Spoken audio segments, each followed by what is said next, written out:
누가복음 2장 맨 마지막 절의 말씀이죠. 52절 한 절 말씀만 제가 읽습니다.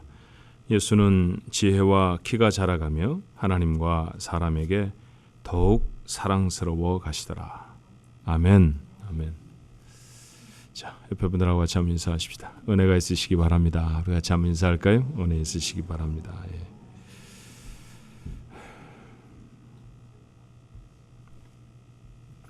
우리 교회 장로님 한 분은 물고기 키우는 거 되게 좋아하십니다. 오피스에 가보면 어항이 하나 놓여져 있는데 그곳에 늘 이 고기 종류가 좀 바뀌는 것 같아요. 그 앞에 저희가 보통 앉아서 예배를 드리게 되는데 항상 저희 대화가 어떠냐 하면 이렇습니다. 목사님, 요만한 물고기가요? 이만해졌습니다. 요만한 게 이만해진 얘기를 한참 나누죠. 근데 그 시간이 싫지 않습니다. 누군가가 잘하는 것 보는 것, 설사 그것이 물고기라 할지라도 기분 좋은 일이죠. 맞아요. 인생도 그렇다고 생각이 듭니다. 인생에 꼭 자라가야 할 네 가지가 있지 않나, 오늘 본문의 말씀을 통해서 저희가 확인했으면 좋겠습니다. 첫 번째 자라남은 몸의 자라남이어야 합니다. 누가복음 12장의 말씀은 예수의 탄생 시부터 12살 소년 시절까지를 기록하고 있죠.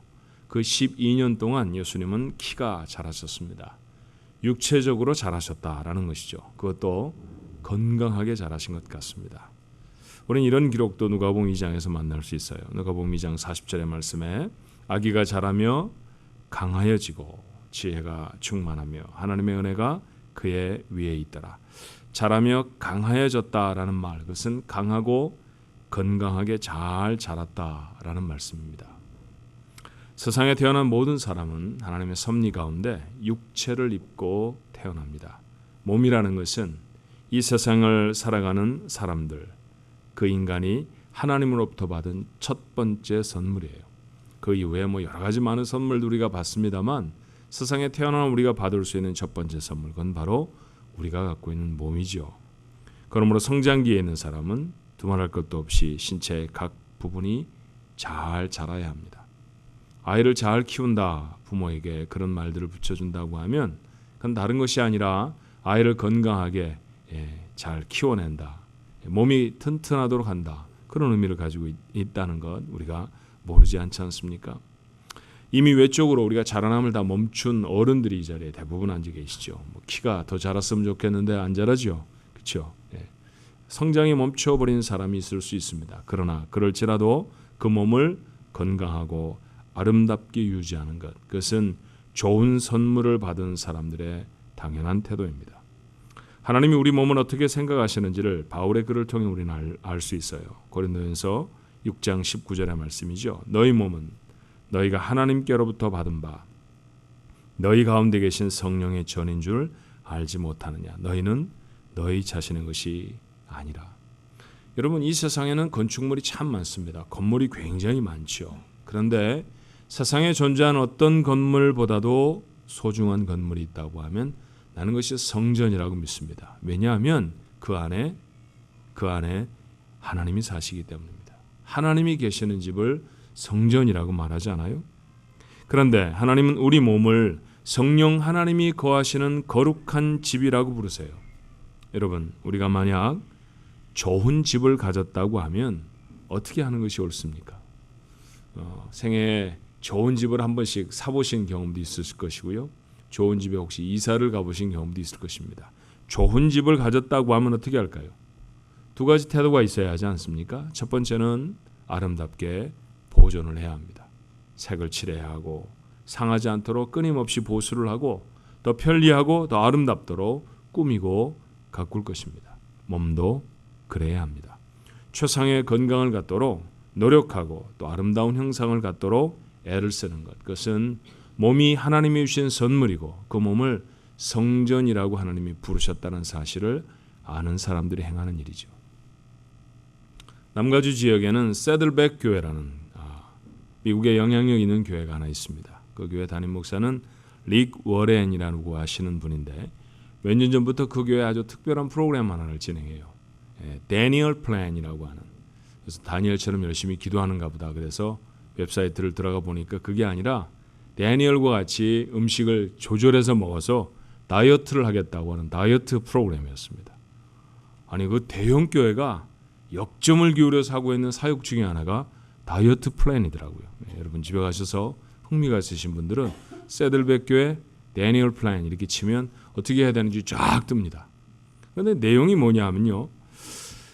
그 교회를 담임하고 있는 목사님 자신이 굉장히 뚱뚱해요. 아주 푸짐하게 생기셨습니다. 근데 자기가 어느 날 깨달은 거죠. 야, 이렇게 푸짐해서는 하나님 앞에 온전한 모습이 아니겠다. 그리고 이 다니엘 플랜이라는 것을 이제 몇몇 전문가들과 의사들 또는 이렇게 섭식을 전문으로 하는 영양사들 또 뇌과학자도 조인이 돼 있더라고요. 이런 사람들과 다 같이 이제 플랜을 하나 만들고 자기부터가 자그마치 60파운드를 덜어냈습니다. 대단하죠? 여러분 한 번 더 와 하셔야 합니다. 그 얘기를 교회에 선포하고 여러분 우리가 앞으로 다니엘 플랜을 진행하십시다. 하나님 앞에 아름다운 몸을 갖는다는 것은 얼마나 귀한 것인가요? 건강한 육체를 갖도록 여러분 조인하십시오. 그래서 많은 사람들이 조인했는데요. 1년 동안 그 교회 교인들 모두가 다 덜어낸 몸무게가 25,000파운드예요. 이번에 와 안 하시고 웃으시는 거예요 그냥? 우리도 한번 해볼까 하는 생각이 좀 있습니다. 교회는 왜 다이어트 플랜을 갖고 있을까요? 교회를 이루고 있는 구성원들이 건강을 유지하기 위함입니다. 아름다운 육체를 갖는 것이 하나님에게 선한 일이기 때문에요. 하나님이 받으실 만한 건강한 몸을 하나님께 드리기 위해서 한 교회가 그런 노력을 하고 있다는 사실은 우리에게 귀감이 되지 않습니까? 맞습니다. 몸이 자라셨다라고 하는 예수님의 모습을 보면서 우리가 가져야 할 것은 하나님 앞에 최상의 건강을 유지해서 하나님이 우리 몸을 사용하실 수 있도록 드려야 합니다.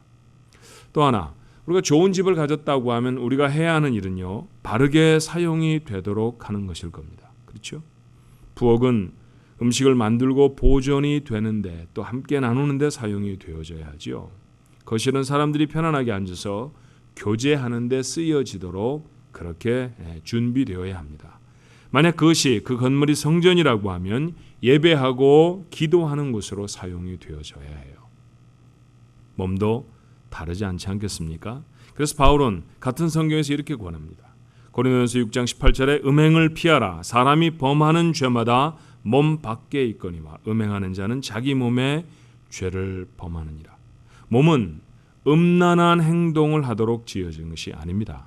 만약 하나님이 주어진 몸으로 음란한 행동을 한다고 하면, 음란한 것에 마음을 다 빼앗긴다고 하면 그것은 몸을 잘못 사용하는 것이죠. 주방에 쓰레기통이 가득하다거나 아니면 침실에 무슨 다른 워크스테이션을 만들어서 그것이 잠을 자는 곳인지 일을 하는 곳인지 전혀 구별이 되지 않게 사용하는 거나 다를 바가 없다라는 거예요. 그렇다고 하면 우리의 몸을 어떻게 사용하라고 바울은 권할까요? 20절의 말씀에 이렇게 말하죠. 값으로 산 것이 되었으니 그런즉 너희 몸으로 하나님께 영광을 돌리라. 여러분, 우리 몸은 우리 게 아닙니다. 자기 거 아닌 거 어떻게 해야 되죠? 자기 마음대로 쓰면 나쁜 사람입니다. 여러분 마음대로 쓰지 마십시오. 하고 싶은 대로 과로하고 먹고 싶은 대로 먹고 찌고 싶은 대로 찌고 줄이고 싶은 대로 줄이고 여러분 거 아닙니다. 하나님 거라고 말씀하십니다. 내 몸을 주장하실 분은 하나님이시고요.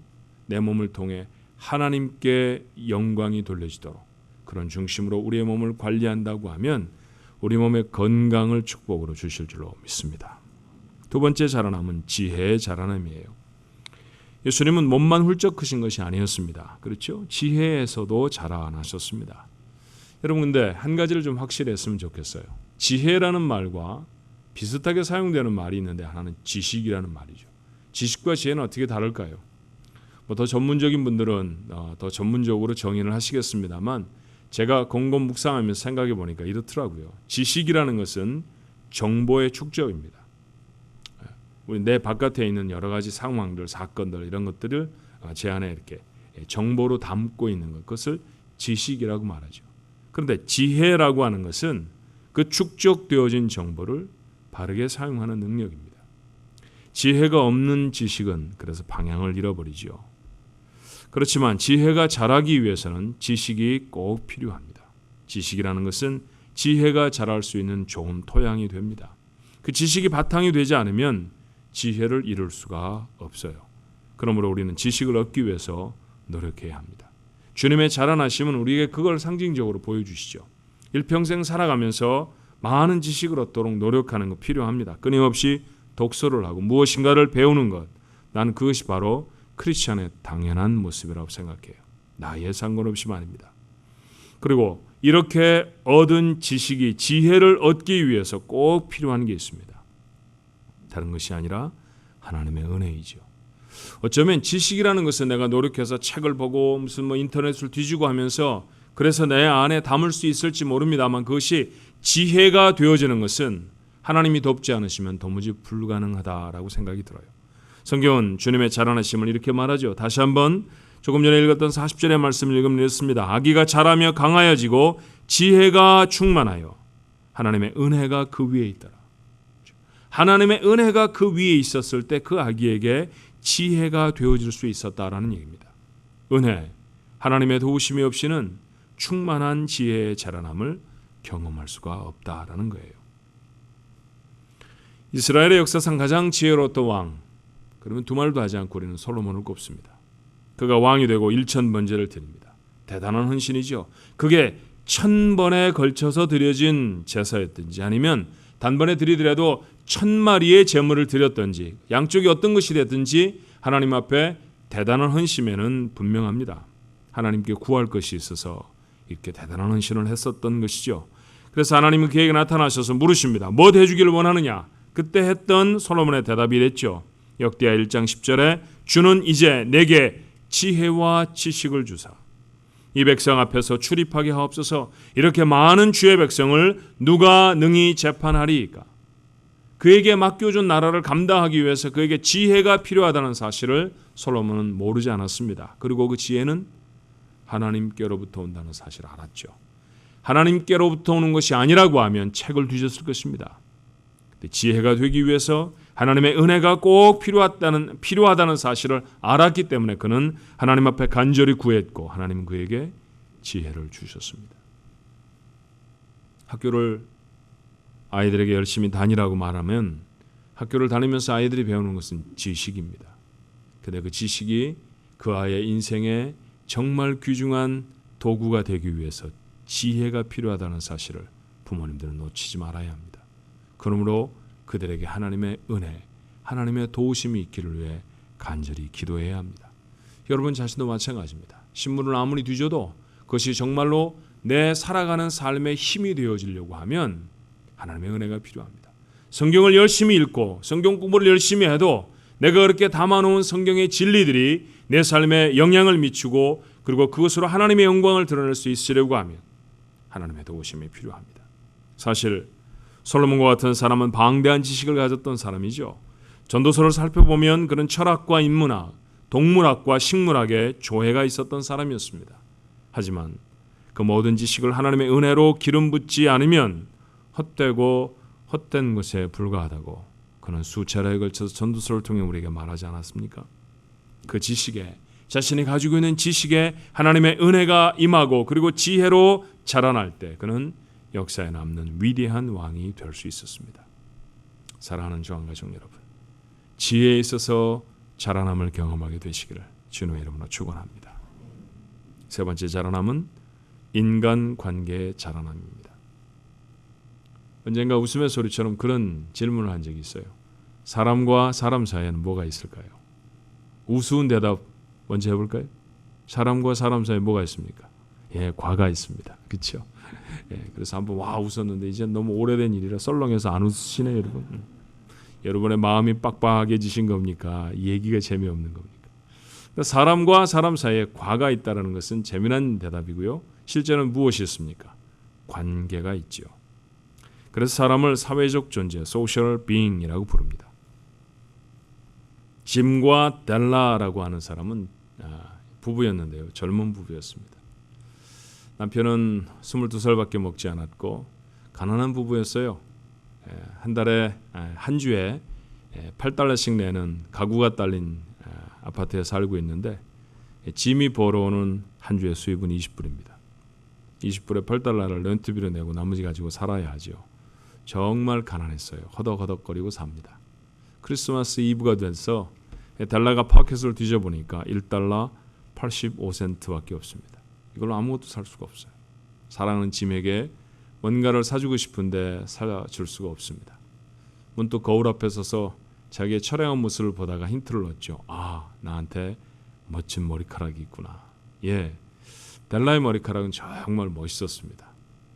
델라는 서슴없이 나아가서 머리카락을 $20에 팔아버립니다. 그리고 자기가 가지고 있던 1불 85센트 중 일부를 떼어서 21불로 짐이 가지고 있는 할아버지 때부터 물려받은 시계줄을 사오죠. 저녁이 돼서 피곤한 몸으로 짐이 돌아옵니다. 머리카락이 쌍둥 잘라져 있는 걸 보고 속이 상했어요. 한탄을 합니다. 근데 여느 때와 다르게 너무 많이 실망을 하는 거예요. 왜 그런가 보니까 그도 역시 크리스마스 선물을 내놓습니다. 언제부터 브로드웨이를 지나가면서 저 갖고 싶어 그렇게 델라가 말했던 거죠. 거북이 등껍질로 만든 빗이었습니다. 빗, 머리빗. 보석이 박혀있는 정말 좋은 것이었는데 그걸 살만한 돈이 지맥이 없었죠. 지맥이 무엇인가 없어졌어야 가능했을 것입니다. 예, 맞아요. 짐은 할아버지 때부터 그에게 주어졌던 그들 가정의 가장 중요한 보물이었던 금시계를 팔아버렸어요. 자, 두 사람은 서로의 선물을 사봤습니다만 아무짝에도 쓸모없는 선물을 사오게 되어졌습니다. 그렇지만 두 부부는 정말 멋진, 정말 행복한 크리스마스 이브를 함께 보냅니다. 오언니의 단편 소설 크리스마스 선물이라고 하는 소설이죠. 여러분, 두 사람 행복했던 까닭은 무엇입니까? 선물 때문은 아니었어요. 선물은 사용될 수 있는 게 아니었으니까요. 무엇 때문에 두 사람이 행복했을까요? 아내는 남편은 아내의 사랑을 받았기 때문입니다. 그들의 행복했던 까닭은 관계 때문이었어요. 사람은 관계 때문에 기쁘기도 하고요. 또 사람은 관계 때문에 슬퍼지기도 합니다. 절대로 소유 때문이 아닙니다. 이걸 분명히 하십시오. 아무리 많은 것들을 가져도 여러분 행복해지지 않습니다. 근데 좋은 관계를 가지면 아무것도 없어도 행복합니다. 그게 사람이에요. 하나님이 그렇게 지으셨습니다. 자, 하나님이 최대의 관심이 뭘까요? 당신의 자녀들이 행복하게 살아가는 것 아닐까요? 그렇게 말하면 과장이겠습니까? 근데 나는 그렇지 않다고 믿습니다. 나는 하나님이 우리의 행복이 가장 중요하게 생각하시는 요소라고 생각합니다. 주님의 말씀을 기억하세요? 누군가가 와서 가장 열심히 최우선으로 지켜야 할 법이 무엇냐고 그렇게 물었습니다. 주님은 조금 더 망설이지 않고 단박에 이렇게 가르치셨어요. 그것을 마태복음 22장에 이렇게 적지요. 예수께서 이르시되 내 마음을 다하고 목숨을 다하고 뜻을 다하여 주 너의 하나님을 사랑하라 하셨으니 이것이 크고 첫째 되는 계명이요 둘째도 그와 같으니 내 이웃을 내 자신같이 사랑하라 하셨으니 이 두 계명이 온 율법과 선지자의 강령이니라. 지켜야 할 법 중에 최고는 무엇이라고 말합니까? 하나님을 사랑하고 사람을 사랑하는 것이라는 거예요. 하나님이 사랑하고 사람을 사랑해야 그렇게 관계가 온전히 맺어져야 인생이 행복하게 살아갈 수 있다라는 사실을 주님이 우리에게 가르쳐 주시는 것이죠. 사랑하는 성도 여러분, 여러분에게 만약 건강이 있다고 하면, 여러분에게 만약 지혜가 있다고 하면 그 모든 것들을 다 동원해서 사람을 사랑하는데 사용하게 되시기를 바랍니다. 주님은 나이가 들어가면서 점점 더 많은 친구들이 생겼으면 틀림이 없어요. 고향 동네 나사렛에서 예수라는 아이는 그 아이를 만나는 모든 어른들의 마음에 기쁨을 줄 수 있는 그런 아이였을 것입니다. 30세 무렵에 사역을 시작하셨고 얼마 되지 않아서 광야에서 그가 떡을 나누어 주었던 사람들은 2만 명이나 되었으니 그를 사랑하는 2만여 명의 사람들이 있었습니다. 그분이 죽었을 때 그분을 사랑하던 수많은 사람들이 깊은 슬픔 속에 잠기죠. 사랑했기 때문에 더 슬펐을 것입니다. 그리고 마침내 그분이 살아나셨을 때 그분을 사랑하던 사람들의 기쁨은 말로 다 표현할 수가 없었습니다. 지금 주님이 그렇게 살아나셔서 천국으로 돌아가신 2000년이 되어진 지금 지구상에는 수십억의 사람이 예수를 사랑합니다. 왜 그랬을까요? 왜 이렇게 많은 사람이 주님을 사랑하는 것일까요? 먼저 그분이 우리를 사랑하셨기 때문입니다. 성경은 우리에게 이렇게 말하죠. 요한일서 4장 19절에 우리가 사랑함은 그가 먼저 우리를 사랑하셨습니다. 우리가 먼저 사랑한 게 아니었습니다. 그분이 우리를 사랑하셔서, 그래서 우리는 그분을 사랑합니다. 우리도 그래야 하지 않겠습니까? 나이가 들면서 나를 사랑하는 사람이 더 많아져야 합니다. 그 사람 참 좋은 사람이에요. 그분 너무너무 괜찮은 분이에요. 함께 있고 싶어요. 이런 사람이 되어야 되잖아요. 나이가 들어가면 들어갈수록 괴팍해져서 함께하고 싶지 않은 불편한 사람이 되어져서는 안 됩니다. 그것은 온전한 자라남이 정말 아닙니다. 나이가 들어가면 갈수록 아무 말이나 함부로 해도 괜찮은 건 아닙니다. 나이가 용서해 주는 건 아니잖아요. 나이가 들어가면 들어갈수록 나를 좋아하는 사람이, 나를 사랑하는 사람이 더 많아져야 합니다. 더 풍성하고 더 아름다운 관계가 맺혀져야 합니다. 어떻게 이룰 수 있을까요? 답은 하나죠. 날이 갈수록 더 많은 사람을 먼저 사랑하는 것입니다. 여러분이 이렇게 사랑 가운데 자라갈 때 행복한 인생 여러분 것이 되어줄 줄로 믿습니다. 마지막 네 번째는 하나님과의 관계에서의 자라남이죠. 본문은 이렇게 말해요. 52절의 말씀이었죠. 예수는 지혜와 키가 자라가며 하나님과 사람에게 더욱 사랑스러워 가시더라. 키도 자랐습니다. 지혜도 자랐습니다. 성전에서 율법 박사들인 랍비들과 대화를 해도 전혀 꿀리질 않았어요. 그때 장면을 이렇게 기록하잖아요. 누가복음 2장 46절로 47절에 사흘 후에 성전에서 만난즉 그가 선생들 중에 앉으사 그들에게 듣기도 하시며 묻기도 하시니 듣는 자가 다 그 지혜와 대답을 놀랍게 여기더라. 사람이 깜짝 놀랄 만한 지혜였습니다. 율법 박사들과 대화를 하셨으니까 주제는 무엇이었을까요? 율법에 대한 얘기 아니었겠어요? 구약 성경에 대한 얘기였습니다. 예수님은 12살짜리 소년이었고요. 그리고 그 앞에 놓여있는 박사들은 날고 긴다 하는 성전에서 사람들을 가르치는 율법의 선생들이었습니다. 그런데 율법을 잘 아셨어요. 주님은 어떻게 율법에 그렇게 해박하셨을까요? 당연하지 않느냐고. 그분이 하나님이시니까. 하나님 자기 얘기인데 자기가 모르실 리가 있느냐고. 그렇게 말할 수도 있겠죠. 그런데 여러분, 성경은 그저 덮어놓고 읽으라고 주어진 책이 아니잖아요. 천천히 읽어보니 그런 건 아닌 것 같아요. 오늘 본문의 말씀에 보니까 이 지혜가 자라났다라고 말합니다. 그렇죠? 그냥 가지고 계신 것이 아니라 지혜가 조금씩 자라났다는 얘기예요. 자, 자라났다는 얘기가 뭘까요? 어제보다 오늘이 더 나았다는 얘기죠. 그죠? 오늘보다 내일 더 많이 안다는 얘기입니다. 어제보다 오늘 더 많이 알고 오늘보다 내일 더 많이 알으려고 하면 학습이라고 하는 과정 필수적인 거 아닙니까? 감동적인 깨달음 하나가 있죠. 맞습니다. 주님도 율법을 읽으셨습니다. 주님도 공부하셨다는 얘기입니다. 그리고 하나님의 은혜를 구하셨을 것입니다. 시도 때도 없이 기도하시던 주님의 기도 습관은 이때부터 시작되었음이 거의 분명해요.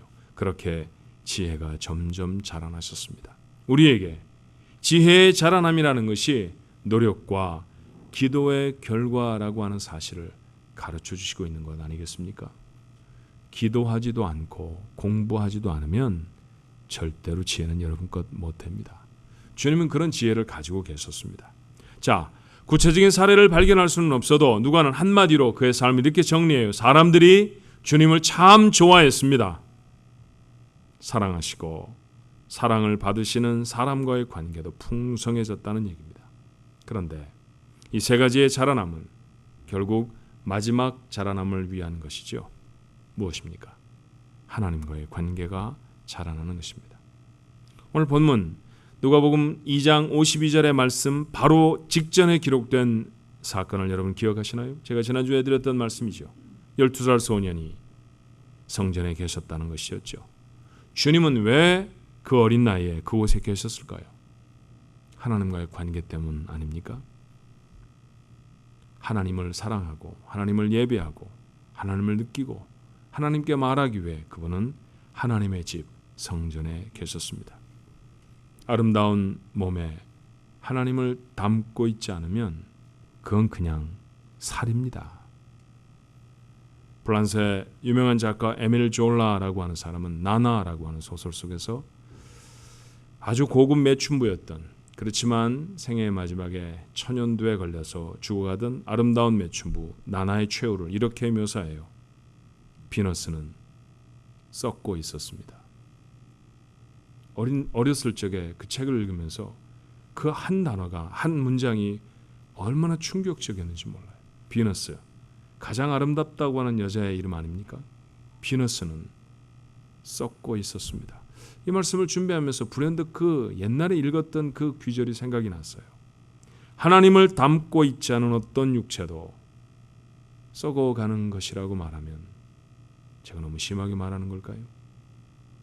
하나님을 닮고 있어야 사는 것입니다. 하나님을 닮고 있어야 그것이 인생입니다.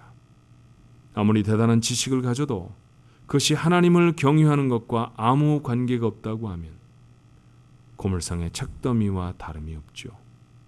친구들이 아무리 많아도 아버지가 없으면 그 아이는 고아입니다. 아무리 많은 관계를 가져도 하나님과의 관계가 희미하다고 하면 외조를 타는 불완전한 인생이라는 사실을 기억하셔야 합니다. 어려서는 장난감이 참 소중했습니다. 좀 커서 사주는 장난감이 아니라 제가 선택할 수 있는 장난감이 좋아졌을 때 제게 귀했던 것은 딱지와 구슬이었습니다. 손톱 밑이 새카매지도록 하루 종일 딱지치기를 하고 하루 종일 구슬치기를 했어야 했습니다. 아마 여자분들은 고무줄이 중요했을 것입니다. 그렇죠? 새카만 고무줄. 그래서 중간중간 매듭을 지어서 길게 해놓고 강강술래를 부르면서 뛰셨나요? 하여튼 그 고무줄 쪼가리가 얼마나 중요했던지 그것 하나 끊어내면 아주 그냥 밤새도록 쫓아다니면서 울었던 그런 제 여자친구도 있었습니다. 10대에는 워크맨이 제 보물이었죠. 제 동생이 건드리면 큰일 납니다. 그건 언제나 제가 가슴팍에 가까운 곳에 끼고 다니면서 폼을 잡고 말이죠. 장발머리 길게 드러뜨린 다음에 귀에다가 이어폰을 꽂고 다니는 게 멋이었습니다. 얼마나 소중했는지 몰라요. 청년 때는 용돈을 아껴서 레코드판을 사 모았습니다. 다 지금 어디 있을까요? 하나도 갖고 있지 않습니다. 얼마 전에 제 아이들에게 사다 준 워크맨 결국 제 것도 아니고 제 아이들 것인데 훨씬 더 브랜뉴겠죠? 그런데도 더 이상 소용이 되지 않아서 구세군에 갖다 주었습니다. 레코드판 우리 아이들이 다 긁어놔가지고 2살, 3살 때 심벌주처럼 다 스크래치를 내서 한 200여 장 사모은 LP판 한 장도 쓰지 못하고 차라리 커피라도 사 먹을 걸 그랬어요. 그렇죠? 여러분 아닙니까? 어른이 되어서 가구가 소중했고 옷이 소중했고 그릇을 사 모으고 아직도 모르십니까? 그게 무슨 소용이 있나요? 다 지나가는 것 아닙니까? 어느 날 이거 내가 이렇게 사 모으면 뭐해? 이게 도대체 무슨 소용이 있어? 라는 생각이 불현듯 여러분 속에 들지 않으셨습니까? 맞아요. 하나님 밖에는 변하지 않을 것이 없습니다. 이제까지 우리가 무엇인가를 사랑했다고 하면 그것은 하나님을 사랑하는 연습이었습니다. 연습만 인생 내내 하다가 마치실 거예요? 하나님 사랑하는 것, 그게 진짜 사랑입니다. 하나님과의 관계를 온전히 맺는 것, 그게 진짜입니다. 어제보다 오늘도 하나님을 사랑해야 합니다. 오늘보다는 내일 그 사랑이 더 깊어져야 할 줄로 믿습니다. 누군가가 우리의 인생을 기록해 줄지 모르죠. 그때 우리의 인생도 하나님께 더욱 사랑스러워 가더라. 그렇게 기록됐으면 참 좋겠습니다. 기도하십시다. 은혜와 사랑이 많으신 하나님, 키 크는 건 애들 것인 줄로만 생각했습니다. 자라남이라고 하는 것, 그것은 한 20대 초반에 멈추어 버린 캐캐묵은 단어처럼 그렇게 생각해 왔습니다. 그런데 주님은 하나님이셨는데도 잘하셨다고 기록합니다. 그분이 우리에게 보여주신 이 4가지의 아름다운 자라남이 우리에게 있는지 돌아보게 하옵소서. 몸을 주셔서 감사한데 그 몸을 하나님이 사용하실 수 있도록 하나님께 드리고 있는지, 그 몸을 통해 하나님이 원하시는 영광을 나타내고 있는지 돌아보게 하옵소서. 이 일을 위해 여전히 자라나야 할 부분이 있다는 사실을 깨닫게 하시고 수고하고 애씀을 우리의 마땅히 우리의 해야 할 일들로 하라. 외면하지 아니하게 주님 도와 주시옵소서. 하나님뿐만 아니라 지식에 자라가야 할 것입니다. 지혜에 자라가야 할 것입니다. 정보를 축적하고 그리고 그 정보가 하나님이 원하시는 대로 사용되어지도록 은혜를 구하는 저희들이 되게 해 주시옵소서. 하나님 아버지, 사람과의 관계가 날마다 깊어지길 원합니다. 주님은 사람들에게 사랑을 받으셨다고 했습니다. 그가 사랑하셨으니까 사랑을 받으셨을 것입니다. 맞습니다. 매일매일 우리의 곁에 두신 사람들을 더 많이 사랑하게 하옵소서. 더 많은 사람들을 사랑할 수 있게 하나님 도와주옵소서. 이 사랑하라고 돈도 주시고 그리고 건강도 주시고 지혜도 주신 것 아닙니까? 주신 자원을 다 동원해서 사람을 사랑하는 저희들 되어지도록 도와주옵소서. 하오나 주님, 하나님 사랑하는 일에 실패함은 앞에 세 가지는 아무것도 아닙니다. 하나님 사랑하는 자들 되어지게 도와주옵소서. 하나님을 사랑하게 하옵소서. 날마다 주를 향한 사랑이 깊어지게 하나님 도와주옵소서.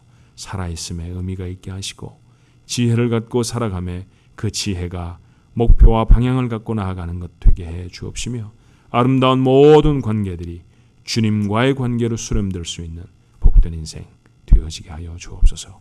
예수님 이름으로 간절히 기도하옵나이다. 아멘.